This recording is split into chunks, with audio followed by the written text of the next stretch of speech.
Oi, pessoal! Essa parte da aula de hoje, ela vai requerer bastante o caderno de vocês e que vocês vão escrevendo junto, porque só olhar vai ficar um pouquinho complicado. A gente vai deduzir, então, a equação de pressão, a variação de pressão entre dois pontos para um fluido estático, ou seja, um fluido parado. Então, definindo pressão, a pressão vai ser uma força exercida na direção normal, então, a uma área, e vai ser, no nosso caso aqui, por um fluido. Então, a gente vai estar avaliando a pressão que um fluido exerce em uma área. Esse fluido pode ser gás ou pode ser líquido, então, em alguns momentos aí vocês vão ver que eu referencio como líquido, mas é qualquer fluido. E eu vou pedir que vocês vão até a aula de unidade, quem não aprendeu ainda, e vejam como fazer a parte de abrir o Pascal, abrir a unidade de pressão no SI e ver como ela fica. Então, já lembrando que o Pascal é uma unidade bem pequena, então normalmente a gente trabalha com quilopascais, megapascais, e as outras unidades que a gente pode conhecer aí seriam ATM, bar, quilograma força por centímetro quadrado, tem outras aí que a gente já deu uma olhada na aula de unidades. Quando a gente fala de medição de pressão, existem alguns termos que vocês precisam ficar familiarizados já. A primeira coisa que a gente tem aí seria a pressão real, que seria a pressão absoluta, ou seja, ela está considerando a pressão atmosférica também. Normalmente, os dispositivos de medição, eles são calibrados para a gente desconsiderar a pressão atmosférica, ou seja, quando a gente não tem nenhuma pressão além da atmosférica, eles marcam zero. E aí, o que eles vão marcar de pressão além disso seria a pressão manométrica, ou seja, a diferença entre pressão absoluta e a pressão atmosférica que a gente tem no local em que a gente está trabalhando. Ilustrando melhor aqui, então, a gente tem a pressão manométrica como sendo essa pressão aqui de cima, ou seja, se a gente estiver aqui no vácuo, quando a pressão absoluta é igual a zero, existe aqui, ó, então, por exemplo, esse ponto aqui é a pressão atmosférica, então a pressão que a atmosfera está exercendo, dependendo da posição que a gente tiver no planeta. Se a gente exercer uma pressão de um fluido e medir a pressão absoluta, a gente vai estar somando essa pressão atmosférica. É normal que os nossos dispositivos marquem aqui como sendo zero e meçam essa pressão aqui, que é a pressão manométrica, ou seja, não é a pressão considerando a atmosfera. Então, quando a gente estiver trabalhando com pressão absoluta, tem que somar a pressão atmosférica ao que é medido no dispositivo, que a gente vai ver alguns dispositivos de medição de pressão na próxima aula já. Então, quando a gente está olhando a pressão de um ponto específico inserido dentro de um fluido, por exemplo, a gente vai ter que essa pressão ela atua em todos os pontos aqui do nosso volume. Então, ela vai estar em todas as direções aqui, ó, e com sentido normal, sempre a área que a gente estiver olhando. Então, é sempre uma compressão normal ao ponto que a gente está olhando. Então, se a gente estiver olhando aqui, ele vai estar entrando, aqui também, aqui também, aqui também, sempre uma pressão normal. Em qualquer ponto do fluido, a gente vai ter uma pressão igual em todas as direções. Então, a gente vai ter a pressão sendo inserida aqui, aqui, aqui, aqui. Se elas não forem iguais, a gente não vai estar em repouso, ele vai se movimentar. Se a gente tiver, por exemplo, que essa pressão aqui está com um módulo maior, a gente vai ter que esse fluido vai escoar para cima, por exemplo, aqui. E aí, o que a gente vai fazer agora é avaliar a pressão, a variação da pressão entre dois pontos, com a profundidade. Então, para isso, a gente vai precisar de um elemento de fluido. Um elemento de fluido seria um pedacinho bem pequenininho, no nosso caso aqui quadrado, retangular, de um fluido. Então, a gente vai pegar um cubinho de fluido e vai aplicar um balanço de força nele, considerando que ele está parado. Então, a gente vai nomear essas arestas todas aqui de acordo com um elemento infinitesimal, ou seja, um elemento muito pequenininho, e vai aplicar o balanço para deduzir a equação de variação da pressão com a profundidade. Então, lembrem de pegar o caderno aí, gente, porque agora eu vou começar a escrever equações e seria bem interessante que vocês anotassem toda essa parte para poder acompanhar melhor. O que a gente vai fazer agora, então, é a dedução de uma equação de como que a nossa pressão vai estar variando com a profundidade. O que é importante a gente pensar assim, ó, se a gente se deslocar em um ambiente, a gente não vai ter variação de pressão na horizontal. Então, se vocês caminharem para a esquerda, para a direita, para frente ou para trás e não saírem da mesma altura de piso, vocês vão está sofrendo sempre a pressão atmosférica sobre vocês. Então, o ar vai estar exercendo sempre a mesma pressão. Então, o que a gente vai analisar agora é considerar como que essa minha pressão está variando com a altura aqui, com o meu eixo Z nesse caso. Então, para esse elemento que a gente tem aqui, ó, lembrar que a gente tem as coordenadas cartesianas aqui, x, y, z. Então, aqui a gente vai chamar de x a direção horizontal, a gente vai chamar de z a vertical, e y seria para dentro do plano, então seria esse pedaço que a gente tem aqui, ó.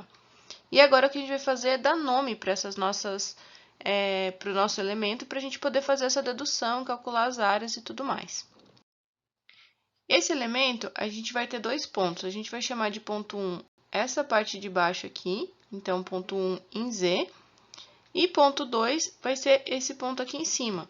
Então, aqui em cima a gente tem uma pressão 2, e aqui embaixo a gente tem uma pressão 1.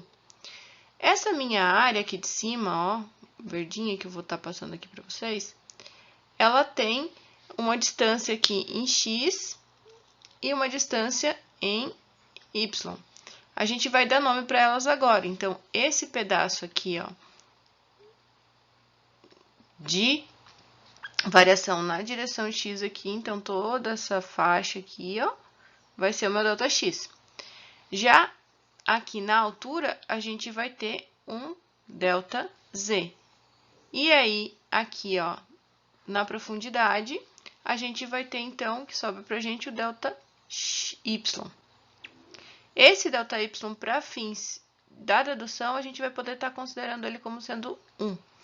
Então, o que a gente vai estar avaliando aqui é P1 e P2 na direção Y. Então, P1 e P2 aqui, com essa variação que a gente vai ter de coluna de líquido ou de fluido. E a gente tem que chamar esse pedacinho, esse comprimento aqui, ó, daqui até aqui de ΔX e daqui até aqui de ΔZ.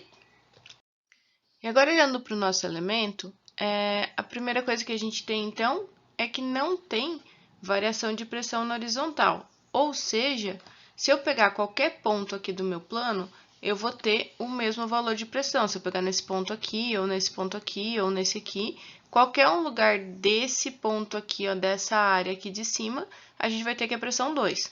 Já aqui embaixo, qualquer ponto que eu pegar, a gente vai ter a pressão 1. Então, qualquer lugar aqui dessa área inferior vai ter a pressão 1. Obviamente, pressão 1 e pressão 2 aqui são diferentes. A gente vai ter que analisar, então, a força-peso. A força-peso, a gente vai estar chamando ela de W. Então, a força-peso aqui vai ser W. A gente vai definir ela com mais calma daqui a pouco. Mas ela vai ter essa direção aqui para baixo, ó. Então, ela vai estar exercendo o peso para baixo de acordo com a nossa gravidade. Então, a gente tem aqui um peso desse fluido que está exercendo uma força. A gente vai estar considerando, então, a nossa densidade como sendo constante. Isso aqui é importante. Então, o ρ, ele é constante, não vai variar. O ρ que eu tenho num ponto aqui de cima vai ser o mesmo ρ que eu tiver num ponto aqui de baixo, ou em qualquer local do meu sistema. Então, aqui, qualquer lugar aqui dentro desse quadradinho, a minha densidade é constante. E eu vou fazer um balanço de forças, então, na direção Z agora, que é a direção vertical. Vamos analisar agora como é que isso vai estar acontecendo.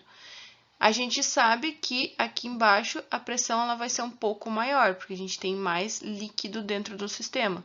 Então, quanto mais eu descer, mais líquido vai ter na parte superior, maior vai ser a pressão aqui que vai estar sendo exercida sobre esse ponto. Então, é isso que a gente vai tentar determinar agora. O nosso fluido, ele está em repouso, então esse quadradinho ele não está se mexendo, ele está sofrendo apenas a força de acordo com o peso dele mesmo. Então, a gente vai ter aí, para a gente ter um fluido em repouso, a gente tem que o somatório de forças ele vai ter que ser igual a zero. Então, balanço de forças na vertical, então, somatório de forças na direção Z vai ser igual a zero para ele estar em repouso. A gente sabe, então, que o somatório de forças, pela segunda lei de Newton, é igual a massa vezes aceleração. A gente já tem isso como definido. A gente também conhece a relação de pressão com força. A gente sabe que pressão é uma força exercida sobre uma área. Então, aqui, se eu quiser relacionar as duas, se eu passar a área aqui multiplicando, eu vou ter que a minha força, ela é igual à pressão vezes a área. E essas equações aqui vão ser importantes para a gente poder fazer a dedução e a relação entre elas. Falta também para a gente aqui, ó, determinar qual que é essa nossa força-peso. Então, a força-peso aqui, ó, ela vai ser massa vezes aceleração. Então, a aceleração da gravidade, ou massa vezes aceleração da gravidade. E a gente já sabe que a massa, ela tem a relação com a densidade, porque a nossa densidade, ela é massa sobre volume. Então, aqui só isolando a massa, a gente vai ter que a massa é ρ vezes V. Voltando aqui em cima, substituindo, então, a gente vai ter que o nosso peso vai ser ρ vezes G vezes V, certo? Aqui só reorganizando as equações, então, as equações que a gente fez. Eu costumo numerar elas para depois a gente poder relacionar, então, coloquei aqui como uma do 1, 2 e 3, equações 1, 2 e 3. E agora a gente vai determinar qual que é a força na face superior. A face superior, então, a gente tem aqui, ó, destacada a área que vai estar sendo aplicada uma pressão, no caso, é a pressão 2. Então, só colocando aqui embaixo a área destacada. Então, para calcular a área de um retângulo, a gente tem sempre que é a base vezes a altura, de um quadrado ou de um retângulo. Então, a base nossa aqui, ó, desse retângulo seria ΔX. E a altura aqui, ó, é ΔY. Nada mais é do que renomear isso aqui para um elemento diferencial, um elemento muito pequenininho. Então, um ΔX, ΔY. E aí, eu vou relacionar com a nossa pressão. Então, para eu determinar a força aqui, a força a gente tem ali pela equação 1, que é pressão vezes a área. Então, aqui a gente está no ponto 2, no caso. Então, na área 2, a gente tem força 2, pressão 2 e área 2. Então, a minha força 2 vai ser igual a pressão 2 vezes essa área. Essa área para mim aqui, ó, então eu vou fazer a multiplicação das arestas aqui do meu retângulo e vou descobrir quem é. Então, eu vou ter que vezes ΔX vezes ΔY. Então, essa daqui seria a equação da força na face 2 aqui em cima. Então, essa força na região superior em qualquer ponto aqui da minha área de cima. Para a face inferior, a gente vai ter a mesma área aqui embaixo. Então, a gente vai ter o mesmo retângulo, mas agora aqui na parte de baixo. Então, o que vai mudar aqui nessa minha equação é a pressão. A gente ainda vai utilizar a primeira equação, que é força igual a pressão vezes a área. Agora, a minha força é a força 1, a pressão é a pressão 1 e a área é a área 1. Então, a minha força 1 aqui, ó, ela vai ser igual a pressão 1 vezes o ΔX vezes o ΔY, porque a gente tem essa mesma área que a gente tinha aqui antes, para a face superior. E, por fim, a gente tem a força-peso também. A força-peso, ela está representada aqui pela equação 2. Então, a gente sabe que a força-peso, ela é a densidade vezes a gravidade vezes o volume. E eu tenho aqui um retângulo. Então, a gente tem aqui um retângulo que é um cubo. Na verdade, cubo não. É um cubo, mas não de faces iguais. A gente tem faces diferentes.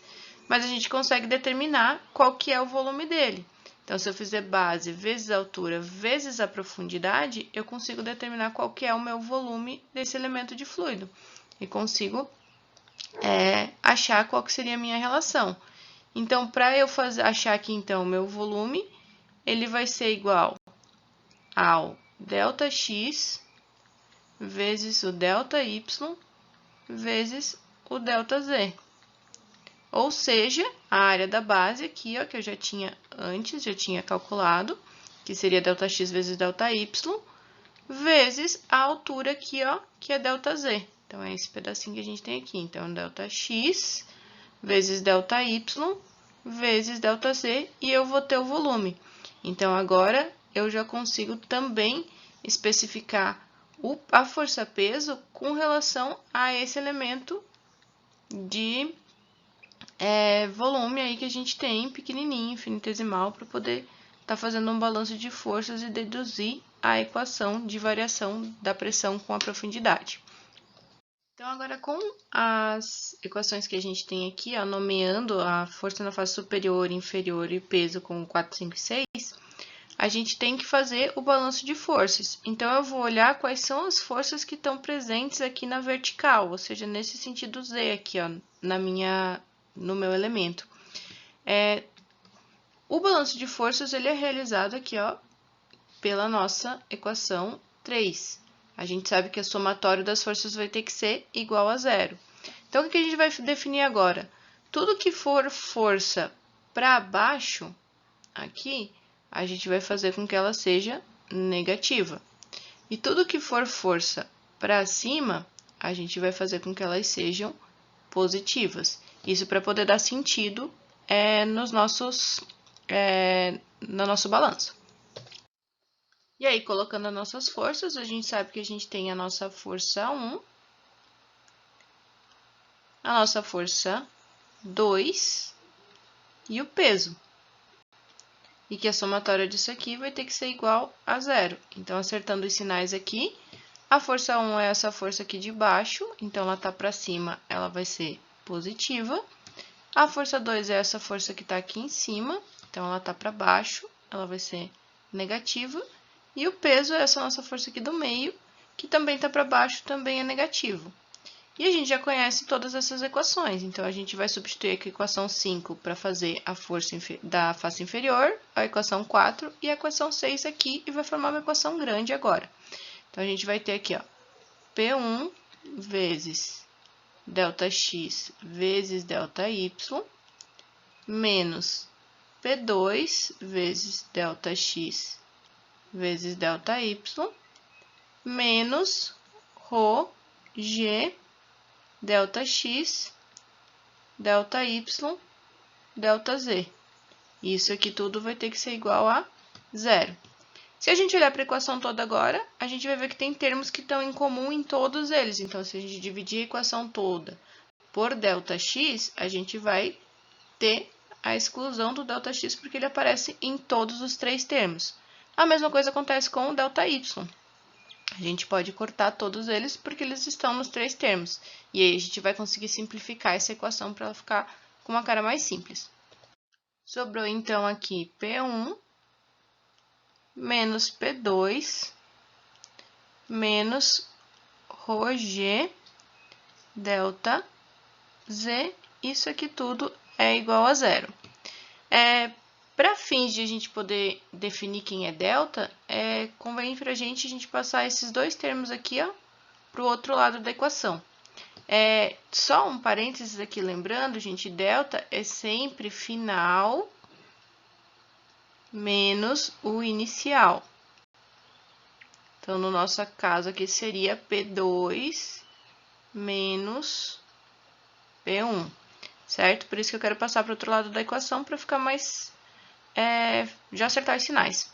Então, se eu jogar para lá, vai ficar menos ρg delta Z é igual a P1 está negativo, P1 está positivo, vai passar negativo, P2 está negativo, vai trocar, vai ficar P2 menos P1. Quem tiver dúvida nos sinais, faz com calma esse aqui que vocês vão conseguir acertar.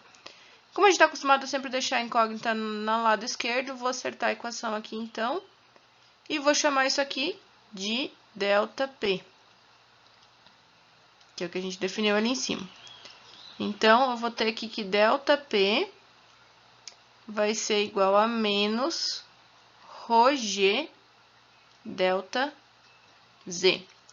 Essa equação aqui, para mim, então, é a equação da pressão manométrica. Então, isso aqui é pressão manométrica. Ou a pressão de coluna de líquido de um fluido qualquer, ou coluna de ar também. Outra especificação que a gente tem, então, é se a densidade não for constante. Se ela não for constante, a gente não pode estar considerando aqui como sendo deltas. Então, a gente vai ter que considerar todos eles como elementos diferenciais. E aí, a minha equação ela ia ter a cara parecida, mas ela ia ser uma diferencial. Então, dp aqui ia ser menos ρg, em vez de ΔZ, a gente ia ter dz. E aí, para resolver ela, a gente teria que integrar. Então, para achar o ΔP aqui, ó, que seria P2 menos P1, a gente teria que estar integrando essa equação de cima. Então, menos aqui a integral de ρg dz, indo de Z1 até Z2. Por que teria que fazer isso, gente? Porque se o ρ não for constante, isso aqui seria uma equação. Ou, dependendo aí do tipo, uma equação da reta, uma equação não linear, do segundo grau, dependendo aí do que a gente tiver, a gente teria uma equação e ela vai depender de Z. E se ela depende de Z, então a gente teria que fazer a integração certinha aqui com relação ao Z, tá certo? Então, resumindo agora o que a gente fez até aqui, se a gente tiver uma densidade constante e aplicar um balanço de forças na direção vertical em um elemento infinitesimal, ou seja, um elemento bem pequenininho, a gente tem aqui que o somatório de forças vai ter que ser igual a zero, porque a gente está considerando que o nosso fluido está em repouso. A gente tem aqui as relações de pressão, então força igual a pressão vezes área, o peso, que vai ser ρgV, lembrando que V aqui é volume. Substituindo para o elemento diferencial as áreas e os volumes, a gente chega então na relação de ΔP, que vai ser menos ρg ΔZ. Então, a gente conhece essa equação aqui como ρgH também. Vocês vão ver que vai ser bem aplicado desse jeito. Então, igual ρgH, sendo que H aqui seria a nossa altura. Então, a altura de líquido que a gente vai ter. Isso aqui é para definir a nossa pressão manométrica, ou seja, a pressão que o líquido está exercendo. Então, aquela parte da pressão em que o líquido está influenciando, a quantidade de líquido influencia na pressão que ele está exercendo em qualquer ponto. Eu sei que ficou um pouquinho longo, mas deem uma olhadinha, então, com calma, vão pausando o vídeo e se tiver qualquer dúvida, é só entrar em contato, gente, que a dedução aí da fórmula, então, é essa. Até mais!